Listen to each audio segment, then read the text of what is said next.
Alright, what's going on, you guys? It's your boy 3 Stacks in this thing, baby, representing TKOG. I actually went to locals again today. I took my Pirates. I took Plunder Patrol. I got second place. My opponents were on Dogmac Invoke Shaddolls, Dinosaurs, Prank Kids, Sky Strikers, and then this really, really creative deck that was abusing Malicious with the Nemesis cards. It was just really innovative. My only loss was the Prank Kids. That duel was pretty long. Shout outs to him. He got it fair and square. There's just no way around it. Like he just out resourced me. I mean, that deck is just so strong, and that I wasn't really getting attributes that I needed. I needed booty like access ASAP, and I think I was only able to set up Bluebeard, or I'm sorry, Blackbeard, and all he had was like Fire, Water, Wind, and Earth, and all I really could use was like Water or Fire, but those weren't good against that deck. I did the best I could. Like, he set rotation me, and I didn't activate my field spell to keep him from playing another place. You know, I made proper reads here and there. I timed my hand traps correctly, and it just came down to like the nitty gritty. He just beat me. You know, it is what it is. But I got second place. I got 9 packs, Phantom Rage, and I also plus pretty hard. I got a Virtual World Core. I'm really glad because I like this deck a lot. It's a mid-range control deck, and it's definitely going to be added to my arsenal as one of the decks that I play.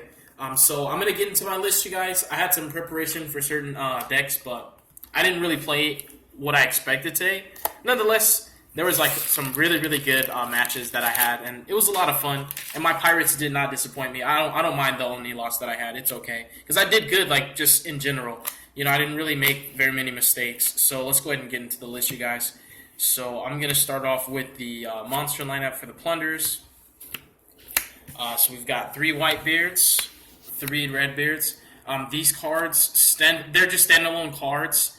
They allow you just immediately to tag into a ship that you need based on what your opponent has. They're not as strong as Golden Hair, believe it or not, because Golden Hair is a self-contained, basically, plus a discard. So it's like a 1.5 card combo that gets you to Blackbeard. Blackbeard snowballs out of control, you guys. I mean, that card is just amazing, and the fact that this is a 1-card Blackbeard. A lot of the times, if you could only get 1 Plunder, this is better.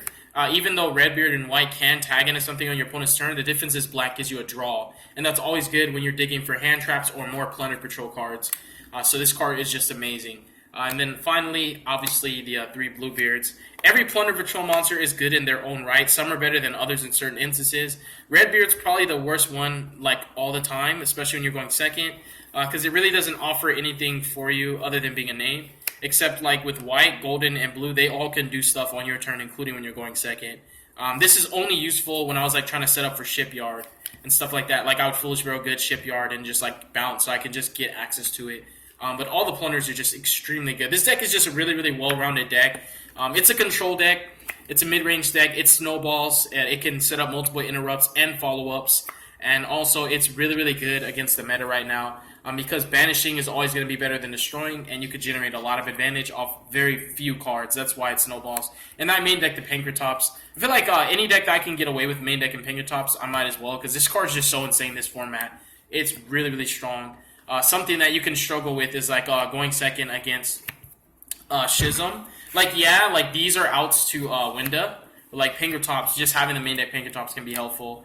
That's another cool thing with these is these do outwinda. Whitebeard alone can deal with punishment and Schism because they'll typically just punish your normal summon, like with Winda being up. You know what I mean? So you could just summon a red and on your opponent's draw phase summon more, and you can banish the Winda and search something, which is really cool. So like basically this card can force out punishment plus Schism, and if they don't punish it, the fact is that Red and Whitebeard by themselves outwinda because you just summon them past on your opponent's draw phase. You just summon Morg. And that doesn't play into like, Fleur de Lis or anything. You just summon more, and you just basically just banish, the Winda, get rid of it if you need to. And if not, you just let them keep the Winda, and you just banish what's more threatening. Because Winda will slow them down too, obviously. But yeah, I just wanted to point that out, that these cards are really good. Obviously, Whitebeard, whenever you're discarding it for cost, it's going to help you to play through an interruption, like whether it's a discard for Golden Hair or off of Shipyard. It's just going to help you to generate advantage through a hand trapper negation. So next up, I'm just going to go into the hand traps because they're pretty much part of the monster lineup for the most part. I was main decking 3 Nibs. I drew this card a lot today. I actually drew all 3 against Prank Kids and still lost that duel. That was very, very sad. And then I played 3 copies of Ash Blossom. 3 copies of Infinite Impermanence. I want to get the gold rares. I'm gonna probably flip these, pick up the gold rares, and keep the profit. And then I was gonna play the Gamma package, but then I decided to cut it for 2 Veiler, 2 Ogre. Definitely liked it. It was more diversity, and these hand traps are like live all the time. Gamma is insane. It's such a strong card, but I like that I was able to have 2 different names that also put themselves in the graveyard, because that's the thing with Gamma. And like Nib has to get on the field. Gamma banishes itself, so there's no way I can use Emblem to summon Lease unless my opponent already has the light. That's very situational. So I like that these are food for me to get Lease whenever I need to, because the moment you summon Lease in his deck, it happens a lot faster for you. You start to build your tempo up more, and it's easier to maintain stability because your resources are pretty much paying for themselves, and at that point, everything starts to plus. As soon as you hit your opponent's turn, everything you do after that is going to be pretty much free. And Lease is like one of the best cards. Like Lease and Blackbeard just keep you keep your resources maintained and make sure that if your board gets broken, at least you're getting follow-ups, which is really important. So I really like that, just plain the light attributes that get themselves in the graveyard. And that's pretty much it for the hand traps. Yeah, I do play quite a few, but this deck is able to run that many, so it's really, really nice. It's a strength. I think that Infinite Impermanence and Ash Blossom and Nibiru are like the best hand traps right now. Even though they're not always going to be the best against certain combo decks, there's other weird decks like Dogmatic Invoke. Not necessarily weird, but there's other decks like Dogmatic Invoke. These are always going to be good against Virtual World. Nibiru is insane. Also, Infinite Impermanence is good because when they do their standard combo, you can just imperm the Cloud Castle, and that prevents them from getting the level 9 back on field, so that they can't summon VFD. Instead of holding Imperm for VFD, which people do, but they'll out it with the trap. So I actually just Imperm the Cloud Castle, which is correct. Or you Veiler it, or you could Ghost Ogre the Cloud Castle, and they'll only have 1 level 9. So at that point, they have to target for cost 2, if I'm not mistaken. So unless they bring back the Macrocosmos, you really only have to play through the trap and some hand traps. So this card's just really insane, this format. Ash Blossom is just always going to be the nuts, you guys. Even if she's low impact in certain matchups, you don't want to let Nadir Servant resolve you guys. That's just facts. So that's pretty much it for monsters. And now for my Plunder Patrol spells. I'm playing 3 copies of Shipyard, 3 copies of Shipping. I just call this card Fusion. This card is nuts. I'll explain it. And then 3 copies of Emblem. So all these are engine cards. All of these get you out of your early game pretty fast. Even if you don't have 2 names for this, if you just have like Golden Hair access, you can just pitch this, and it can get really, really strong, very advantageous. There's certain setups where you can just go into Blackbeard and then equip, and basically you will just target the Golden Hair, equip it, and use the Shipyard from grave that you dump, or whatever you equip, and you just get to bounce like a Whitebeard that you equip off this, or you just get to use Shipyard's graveyard effect. There's just so many ways that you can plus with these cards interacting with each other. It's really, really strong. So I'm just stopping here to talk about these. This card forces negates out by itself when you're going second. What I love about this is when you're looking at cards, just standard negators, it could be Savage, Dragoon, whatever it is. When you're looking at negators like that, when you activate this, the reason why this is a must negate is because you're putting a negator out, and then you're going to get graveyard effects that chain block. So you're just going to get a lot of advantage off this resolving. But the problem is when your opponent negates it, you could just normal summon a Plunder Patrol, banish it, equip Emblem, use its effect. They have to negate that, basically, if they have a Boreal Savage to negate the activation or effect. And then after that, you force 2 negates out with 1 card, which is super strong. So that's why I like this. It's really good for pressuring combo. It's just a well-rounded card. I love playing 3. It's one of the best Plunder names. And it's a very good utility card because it'll get me out the early game by equipping Whitebeard, and I just use the Shipyard, bounce the Whitebeard, and then discard it. Search Booty or whatever I need, Whitebeard float into red or another name that I need. This card's just amazing. It's so powerful. It's so good, especially against more Ferric combo decks that just put up negates and don't hand loop you or extra deck lock you. Emblem is also insane. This card forces out interruptions. It also gets you protection from the Nibiru on your turn, because you could just summon out Lease and just commit if you're trying to push for game. Don't forget, you can also just use Black in battle phase if you're trying to play around it. There's times where I would save this in my booty that was already up, and I just rush into battle phase. Not literally rush, but I just go into battle phase and then do 2 extra summons off this and booty, so I don't play in the nib. But this card is super duper strong. Everything about it. And in certain matchups, it's even more insane. This helps you to play around the trap in the virtual matchup. It helps to counter punishment. It's really strong against Imperm. Because just protecting your cards from being targeted is what makes it so relevant. This format is just really, really strong. Shipyard is just the nuts, you guys. This card's just way too good. So the 9 Plunders. And then for more consistency cards, I do also play 3 copies of Pot of Desires, and then I played 2 Foolish Barrel Goods. Definitely don't regret playing it. I love this card. It's really good.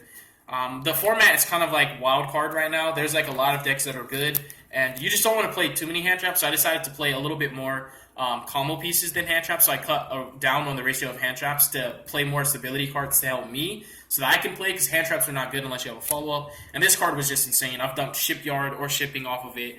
It's just so good. It can literally just unbrick your hands. Like, there are some hands where you'll have like Emblem plus a Plunder. You just activate this, dump Shipyard, activate Emblem, bounce it, get Shipyard, and now you have your engine going. It's really good. Or just dumping like Shipping, just so that you can force a negate out, or just like to cheat out a ship without committing too much resources. The one Optimus Prime. So like, these are the 6 consistency cards. The Desires, the Foolish Barrel Goods, and the Optimus Prime. 6 more consistency cards. So like, normally in this deck, when you see a spell, it's just gonna get you out of the early game pretty fast.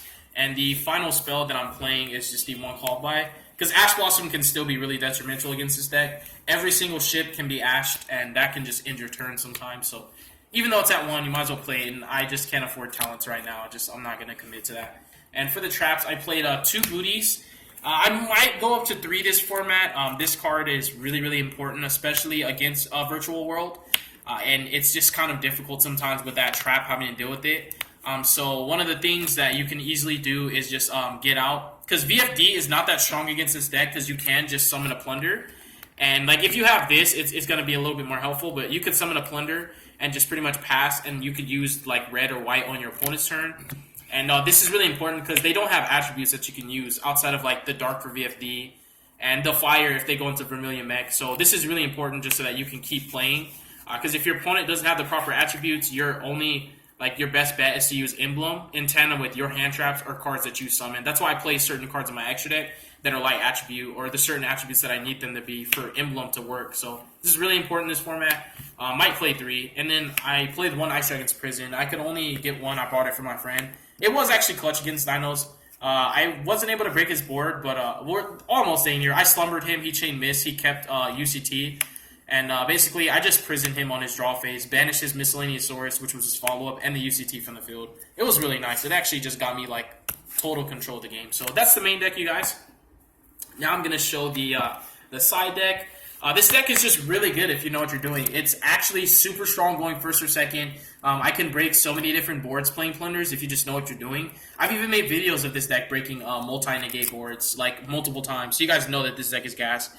So I do play 3 Slumber, and then these are the best Kaijus to play Slumber because they're all Emblem attributes to get you your best ships. And this card was actually pretty nuts. It's a really, really strong card. Against decks like Dragon Link and Dino, you don't need to hand trap them. You just decide to break the board instead of prevent it from happening. People don't want to have that talk. They think hand traps are the only way, but Dragon Link board is not impossible to break. In fact, Slumber is actually insane against that deck, especially if you can just get a normal summon that's strong enough to reinforce with this. It can just be even more impactful because it's only as good as your follow-up, obviously, but Slumber is just insane. Like Kaiju plus Slumber is also the nuts. Like, you're literally forcing out every negate. If you open Pankratops or if you're playing Alpha, like, you could just clear the whole board. Like, if you have Alpha Slumber, you should just be able to break the whole board. And Dragon Links have very little follow-ups, and Dinos, their only follow-ups is really just off Miscellaneous Source, and that's pretty much it. So the 6 card Kaiju package, and obviously against Dragoon as well. Kaijus are really good. And then I played the 3 Droll. Droll's pretty good against like almost everything right now. So definitely is worth playing. And then for control, I played Evenly Twin. I actually opened both against the Sky Striker player. It was pretty free. Like, game 1 was pretty easy. I it was too much. Like, I had way too much for him to keep up with. And then game 2, I evenly'd him and I twinned him. It was crazy. Like, I evenly'd him, but I had twin Imperm plus like a standard Plunder play, and I just like held the twin and I just like in-phase twin him, and it was just like it was so far behind after that. So this was nice. But also for Mystic Mind, because like, I was thinking about Cyclone, but Twin actually lets you plus a little bit more in this deck, and you can hit Punishment, Schism, you can hit the Datascape, Trap, and the Spell. That's also really important in that matchup, keeping the Virtual Worlds cards from the field off of the field so that they can't reveal their inherent summons, because that can just cause them to end turn. So like, if they don't have a proper setup, like a normal summon, for example, twin could be really detrimental. But it's like just super impactful, this format, not just for Mystic Mine, but for the Trap in the Datascape matchup, for Dogmatica Invoked, and just a well-rounded, really, really versatile card. It's a wild card format, so you need back row hate. And then for my extra deck, I played double black, double Lease, double Morg, and double Brawn. I'm always going to play 2 of each. Make sure you properly summon at least 1 so that Booty can always bring them back for your grind game. Booty is really important. Just playing these 8. It was really, really nice against Dinos. I caught him off guard. He did, I had asked for miss, but he had Gamma, so he's pretty nice. But then in battle phase, I didn't commit anything. I just had Blackbeard Booty in battle phase. I flipped the Booty. I brought out a Plunder. And then I basically just summoned Mork and Lease. I banished his UCT, and I just had a Negator. And he was just, so downhill from there. This card's nuts. I actually revealed Nibiru off of it against Sky Strikers. It was just so amazing. This card's just so good, you guys. Forget revealing Nib. It's just the fact that it's like a Spell Trap Negator, which is really important in this deck. Plunder Patrols don't have that in their R-type, so this card's just so good. This card is the nuts. A lot of people won't negate the effect of Bluebeard, so if you just normal Whitebeard, reveal blue, summon this, you will chain block with this and just break a whole board. This card is just insane. And then that also helps to out the Nibiru token, because sometimes the Nibiru token's too big, and Moark cannot banish tokens, it only banishes effect monsters, so this is also really important. We have Dweller. It's so good, this format. It's good against Datascape, Phantom Knights, Dinos. It's just really, really good. And then we have Shark and Toad. Summoned it 2 times. Secured me a couple victories. Summoned Great Almirage. And instead of Union Carrier, this comes up way more. This card is actually really, really strong in this deck. It's incredibly good. Honestly, it's so good.